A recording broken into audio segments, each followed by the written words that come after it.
Hello everyone and welcome back to Kobe in History. Today is a different video. I am outside as you can see and I am actually in a small town in Flanders called Massemen, and this is where I grew up. This video is part of Project Homecoming Part 2, which is a collaboration between a number of YouTubers all talking about their hometowns or where they're from. So, to pique your interest here at the start, I'll just summarize what we will cover in this video.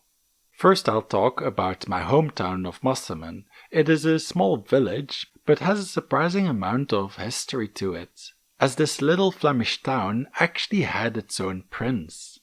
I'll also talk about the most famous battle in Flemish history where we thoroughly embarrassed the French. Then we've got some World War II history, as we will go to the school that I went to, which during the German occupation of Belgium was turned into a school to recruit children into the SS. The surrounding fields in this area are also packed with World War II era bunkers, so we will have a look inside one of those as well. Then we will move over to the town of Melle. I have a lot of family that lived here, so I kind of considered this as part of my hometown as well. Before I went to the previous school I mentioned, I went to this one. This school has a lot of history to it as well, as it was set up in the 1800s as a school for the rich and powerful. It is also the place where Belgium was introduced to the sport of football. In Melle, you also have a world-famous brewery, which I will talk about as well, and I'll talk more about the connection that I have with it. After that, we'll continue down the road and visit the provincial capital, Ghent, which at one point in the Middle Ages was the second biggest city in Europe, and is my personal favorite city in all of Belgium. We will visit the historic center and also talk about the world's most stolen artwork. We'll start in this town, which actually used to have a prince, and the little neighborhood I grew up in is called the Prinsenhof, which is Prince's Garden. So we'll have a look at where this actually was and who these princes were. Massemen is a small village surrounded by fields. There are more important and bigger settlements in the surrounding areas, the closest and most prominent of which being Kwatrecht, which is the municipality which Massemen is now part of. Kwatrecht is set on a hill, with the main square and church being at its highest point, which I just wanted to mention in this video to show off this really nice looking church they have there. Now, going back to the little village of Massemen, you can actually see the church from the surrounding fields, which makes for a nice backdrop, but we're not here to talk about Kwatrecht, so we're gonna go back focusing on the little village of Massemen. So what is so special about it? Well, it wasn't always in the shadow of the surrounding settlements, as Massemen actually had a prince, and its history goes back over 1000 years. It must have been an important place, as this map of Flanders from 1609 shows Massemen, but not the nearby settlement of Kwatrecht. The earliest mention of the village comes from 1019. And a few hundred years later, a knight of Massemen was also recorded as having taken part at the Battle of the Golden Spurs, which was an important event in Flemish history. It took place on the 11th of July 1302, and is probably the most important battle in Flemish history. During this battle, we beat those pesky Frenchmen who were trying to invade our country. It was an impressive battle, as Flanders was the obviously weaker force compared to France. In this battle we had about 9,500 men, but the French force had only 8,000 or so, so initially you might think, of course Flanders won, they had more numbers. But the kicker is that nearly all of the Flemish force was made up of civilian footmen, whereas the French troops were proper soldiers. 2,500 of which were noble cavalry, so the odds were actually stacked against us. But we managed to defeat the French, and afterwards gilded spurs belonging to the French nobles, who were part of the slain cavalry, could be found all over the battlefield, which is how the battle got its name. As you might imagine, it was a very embarrassing defeat for the French, which is why we still celebrate it today with a national holiday called Day of the Flemish Community. Anyway, after that tangent, we go back to where I grew up. There was a castle here in Massemen, built in the 12th century by the lords of Massemen. The castle is no longer here, but the neighborhood I grew up in, Prinsenhof, means Prince's Estate or Prince's Garden, and was built on the lands where the castle once stood.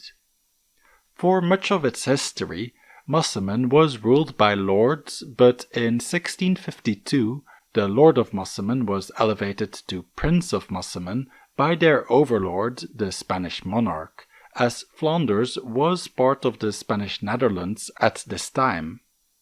Nowadays, this town consists of a central square with a few neighborhoods and side streets around it, but this unassuming village still has somewhat of a tourist attraction. So this is the main attraction of Massemen. It is a really old Linde Tree, and it's been here for like 380 or 440 years between that.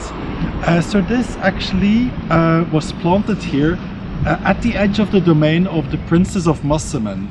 They had a castle where my neighborhood I grew up in now is, and this lined the outside of the moat. They had tons of little linden trees just surrounding it, but this one is the only one that survives to this day. It is a protected monument, and the tree was chosen as Belgium's Tree of the Year in 2016, and was one of the finalists of the European Tree of the Year competition in 2017. It ended up coming in 11th place out of the 15 finalists, which is a shame because I feel like this tree is better than a lot of the other trees on this list. Like this one, who I feel just got more votes because it has a funny name.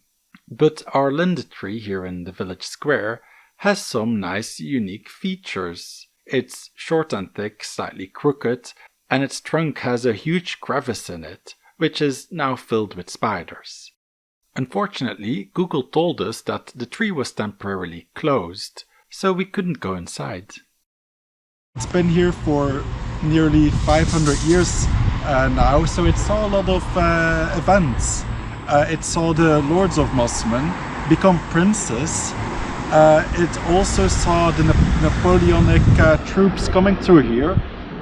And there's actually a story, probably it's not true. It is said that Napoleon actually came here and stood behind the Linde Tree.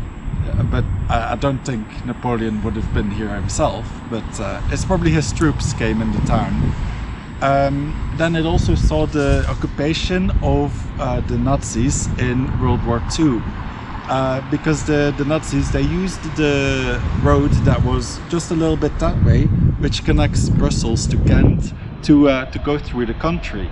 We are actually going to follow that road as well to the school that I went to, which has some interesting World War II history as well.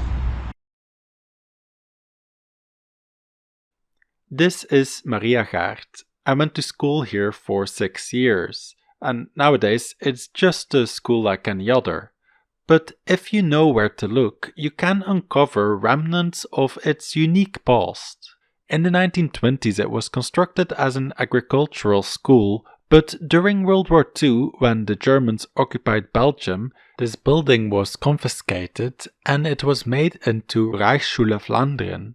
A Reichsschule, or Reichsschule, were schools to educate children for the SS.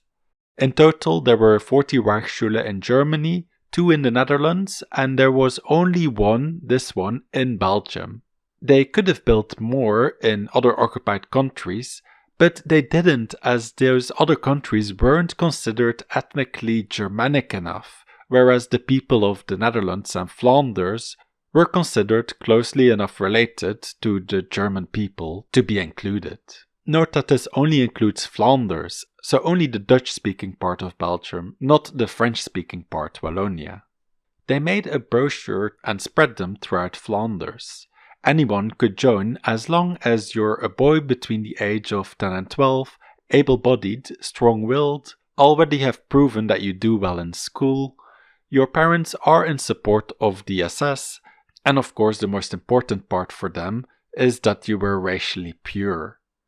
Before being admitted to the school, their facial features were checked for Aryan traits, and some students even had to provide documents to prove their ancestry. For those who met the requirements and got through, their education would be hard and stern. Only the best of the best will be selected, and they have to go through a 6-month test period to see if they are strong and smart enough to be able to stay. The education here was referred to as Spartan in nature. The students did not have much free time or vacations, and the vacations they were allowed to go on were usually sports camps. They did not have much contact with their family, as the school's aim was also to take over the role as their family, and thus providing an ideal situation for these kids to be indoctrinated into the Nazi cause. This was important to them, as the aims of these schools were to educate the future leadership of the SS. While these new recruits were Belgian, there were also older boys that were sent here from various Reichsschule in Germany. The best of the best were chosen to do this, and that is because these older boys would be mentoring the younger Flemish kids. This school was set up when the tide of the war was already turning against the Germans, so the sign-up rate was not a great success. They had availability for 800 new students, but in the end there were only about 120 that went to the school here. When the Allies liberated the area, they found the school abandoned, as the staff and the students had been evacuated to Germany beforehand. The Allies raided the school for 3 days, taking all possessions, furniture, even doors, water pipes and electricity cables were ripped out. One thing they couldn't take, however, was the floor, and that is one of the things that is still here today. This was the floor in the community or event room of the Reichsschule, which nowadays is the library/computer room. You might have noticed the particular design of the floor, and it might surprise you that these floor tiles are still here. While these tiles are the very same tiles the Nazis used, you wouldn't be able to tell unless you know the history behind them, as they were taken out of the floor and put back in a different pattern. In the front yard of the school there are also reminders of its past. These bumps and hills on the front yard are actually bomb shelters. They have been bricked up for many years, so you can't really go inside. But these strategically placed bushes you see on screen right now actually conceal these bricked up entrances. There were 3 of these mounds, but only 2 remain. In 2012, the school laid out new bus stops at the front, flattening one of the mounds. But that also gave them the opportunity to excavate one of these bomb shelters. So here you can see the zigzag pattern that the bunker takes underground. This specific one was located at the right side of the front of the school, and this section has a grimmer history. In 1940, when the Germans took this area, they used this side of the front lawn as a temporary graveyards for the fallen Germans. Apparently they removed all the bodies, but it's very grim that only a few years later, when the Reichsschule was set up, this very spot was used to plant potato fields to feed the children. Next to the school there is also a rail line, and I don't know how much truth there is to this story, but when I went to school there, I was told there was some hidden tunnel that would lead from the school to the rail tracks. So in case the students would have to leave in a hurry, they could use that to quickly escape to the rail line. Now there was a lot more history I uncovered about this school and how it actually worked, but if I went in detail this video would be too long. So if you want to learn more about this, please let me know in the comments below if you want me to make a dedicated video about how this school actually functioned. On this side of the school there is also a bunker, as you might see. This bunker is part of a greater defense throughout this region of Flanders, and tons of these bunkers are spread throughout the fields in this area. Now you might think this was also built by the Germans, but this bunker actually predates them. These were built in the mid-1930s by the Belgian government as a precaution that in case the Germans invaded like they did in World War I, Belgium would actually have a defense this time. Obviously, as we look at history, didn't hold them back. However, it did stall the German advance for a little bit, as the Battle of Kwatrecht, as it's now known, held the Germans back for about 3 days. Now we will go into the nearby fields and have a look inside one of these bunkers. When the Germans came, bunkers like this wouldn't have looked like this. They would have been disguised. This particular one was disguised as a barn. It had an additional structure built to the side of it, and this bunker was part of the wall of the so-called barn. It had both a room for a cannon as well as a machine gun position. It also had this lookout tower, which was disguised as a pigeon coop on top of the barn's roof. Here the spotter would look towards the German line, and through a network of tubes they would be able to communicate with the gunner positions down below. And from here direction was given as to where to aim. This bunker is an example of a restored one. You can also go to the top, and here they have an overview of where the other bunkers were located.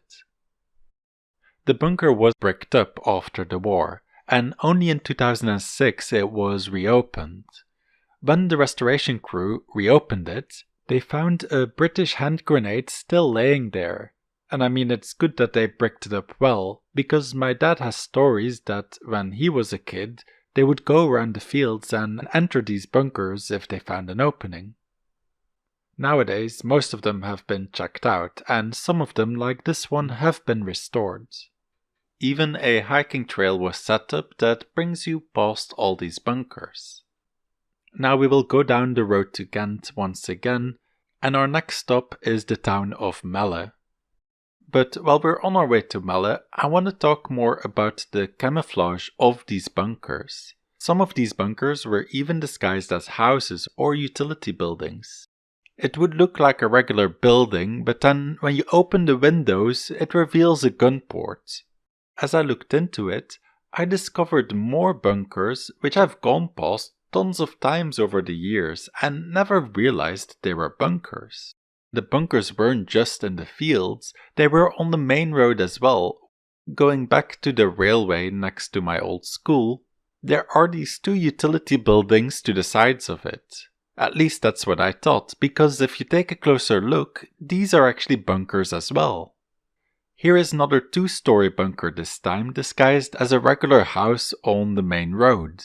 And then here, where the train station is, I've gone past here multiple times a week for years, and I never noticed there is actually a bunker built into the railway bridge. Following this road further down, we enter Melle, and to the right there is another old school of mine. Before I went to the school that I mentioned earlier, I went to this one. This is College Melle, which was founded in 1837 by the Jesuits of Belgium, which is a religious organization.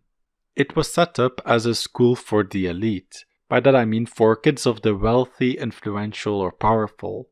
And it wasn't just for Belgian kids, it was a boarding school and pupils from other countries went here as well.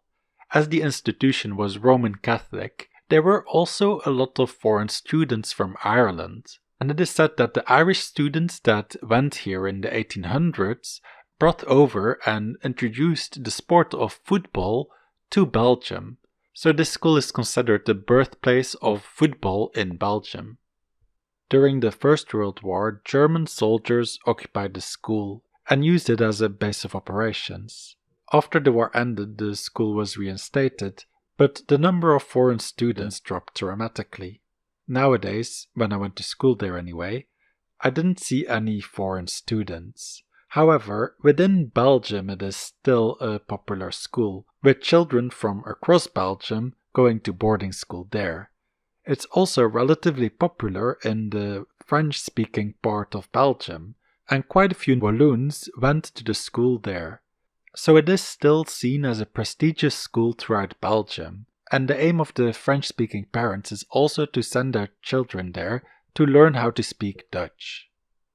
Having been built as a school for the elite, it also has a lot of amenities that you don't usually see in schools. While it's not uncommon for Catholic schools to have a small chapel or church, the chapel they have here is proper church-sized and decorated as such as well. The school had, and still has, a large greenhouse as well as its own bakery, which to this day bakes bread for the school. Now, all of that isn't that uncommon in other schools, but this school also had its own swimming pool, which even today I don't know many schools with their own pools, let alone back in the 1800s. Now, this original pool doesn't exist anymore, but the new pool the school had built a few decades ago also has something that I've seen nowhere else. This pool can change its depth. These mechanisms on the side can raise or lower the floor of the pool. It can go as shallow as for kids to stand in without having to swim, and it can go as deep as to provide a safe depth for diving. The Josephites also traveled all over the world and brought back a lot of stuff from other countries. There were 4 different museums inside the school. It had a museum of industry, a museum of commerce, a museum of ethnography, and a museum of natural history. This natural history museum inside the school has tons of stuffed animals, which are still there today. I remember when I was a kid and went here, and we walked past the natural history museum. It had glass doors, but it was locked to the students, of course, because of course you don't want kids walking unsupervised around stuffed animals that are over 100 years old. But I always found it fascinating. It's one of the first interactions I had with natural history, which is a field I'm very much interested in. Apart from the Natural History Museum, the other museums they combined into one, and you can still visit that today. And in addition to the artifacts they had from the 19th century museums that were there, they also included some of the instruments used in the physics laboratories, which back in the day were used to teach the children, but nowadays they have become museum pieces in and of themselves. When I went to school here, one of the pupils in my class was the daughter of the owners of the Geheim Brewery, which produces among other beers Delirium, which is a brand known across the world and has the iconic pink elephant. The beer is brewed here in Melle as well, only a few minutes away from the school. And when I was about 9 years old, we went on a tour of the brewery, because the owner's daughter was in our class. So it consists of the old brewery building, which you can see here, which has a lot of character to it. But then, as the beer became more popular, they had to expand, so at the back you also see the extension, and they have a glass wall where you can see the brewery making process. They also have a nice copper vat here, which is used to brew beer in. Melle also has these nice toll houses. You can see these structures on the side of the road when you enter and exit Melle. And this is where back in the day you'd have to stop and pay a toll to get through the town. As we follow the road towards Ghent, we make a quick stop at the Bierhalle, which is something very Belgian. It's a big store where you can buy all kinds of beers and spirits. If you're looking for a specific kind of beer, this is probably the place you'd go to, as it has tons of variety. So now we enter the historical center of Ghent. Our first stop is the St. Baaf's Cathedral, the foundations of which date back to the 10th century. The interior is lavishly decorated. It has some nice pieces, such as this, I don't know what you call it, but it's carved in the shape of the Tree of Knowledge. They also have a wall of coat of arms. But the most impressive and important piece of art that is housed here is a painting known as Lam Gods in Dutch, or in English the name is The Adoration of the Mystic Lamb. A few years ago you could just walk into the cathedral and view the painting, but now they've put a paywall on it. You had to pay like 12 euros just to see the painting, which I think was a little too much, so I didn't go and film it, so I'll just show a picture of it on screen right now.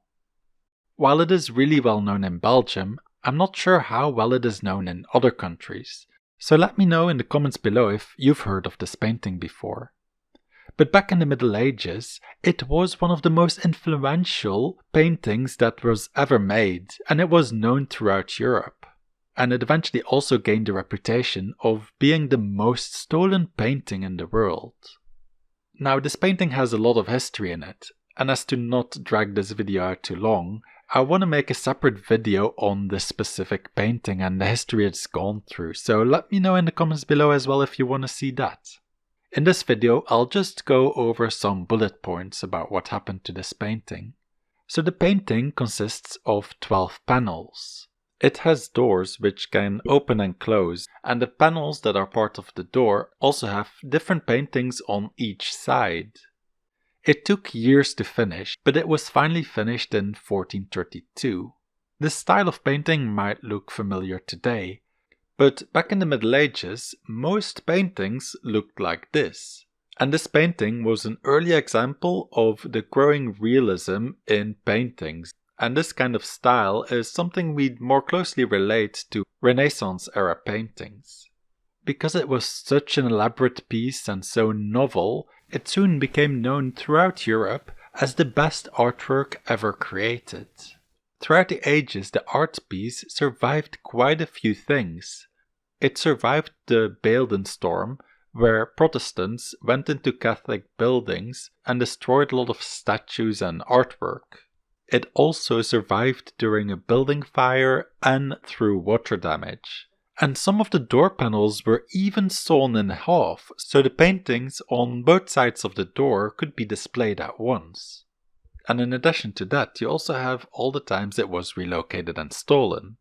During the French Revolution, the panel of the Mystic Lamb was taken away and brought to Paris, to be housed in Napoleon's museum, which is nowadays the Louvre.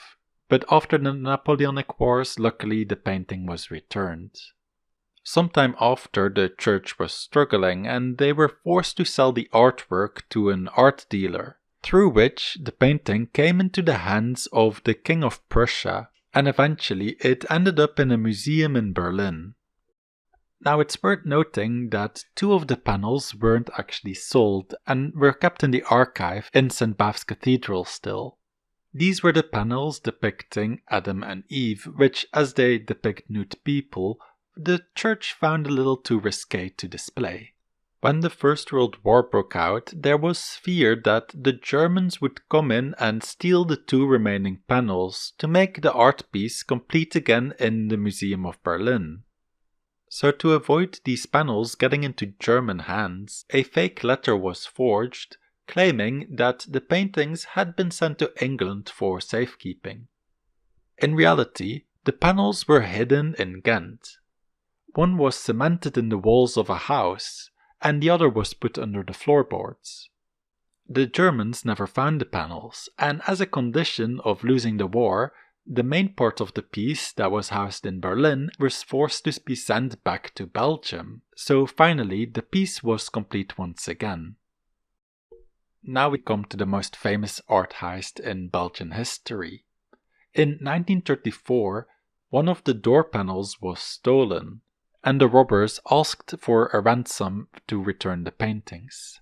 As a show of good faith and to prove they actually had the piece, the ransomers returned the back half of the panel. Still, the ransom was never paid, so one side of the panel is still missing. 6 weeks after the lost ransom letter, the owner of a small banking firm in Wetteren, yes, we're going back to the location at the beginning of the video with the nice church. So the owner of this banking firm got a heart attack, and on his deathbed he confessed he was the only one who knew where the missing panel was. He said they should search his desk, and there they'll find a map to the missing panel.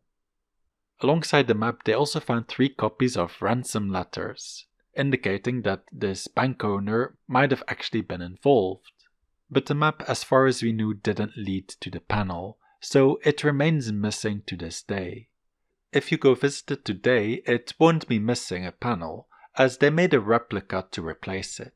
During the Second World War, the painting was sent to southern France to hide it again from the Germans. However, this time the Germans found it, stole it, and put it into a secure, abandoned mine in the Alps. There it was almost destroyed, but it luckily escaped, and after the war it was returned to Ghent, where it is still to this day. Now we will leave the cathedral and check out the rest of Ghent. When you look at the skyline of Ghent, you see three distinctive towers.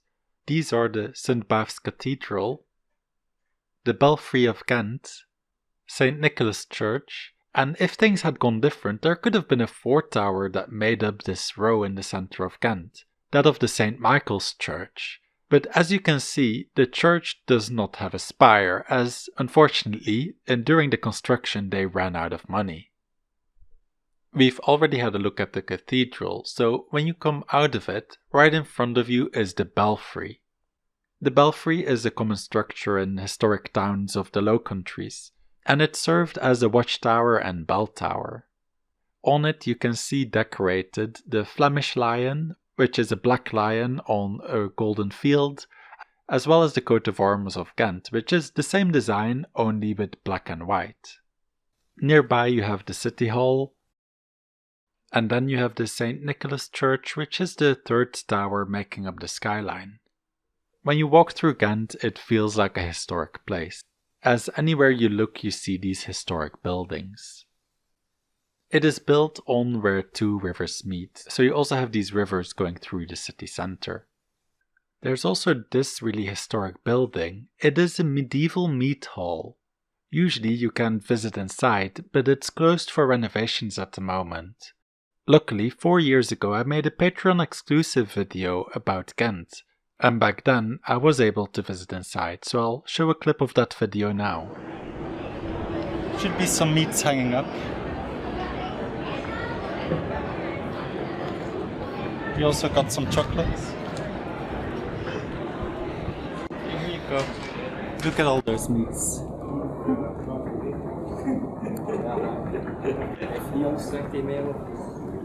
We have a little restaurant there as well. That's pretty cool. Then we come to the Gravesteen.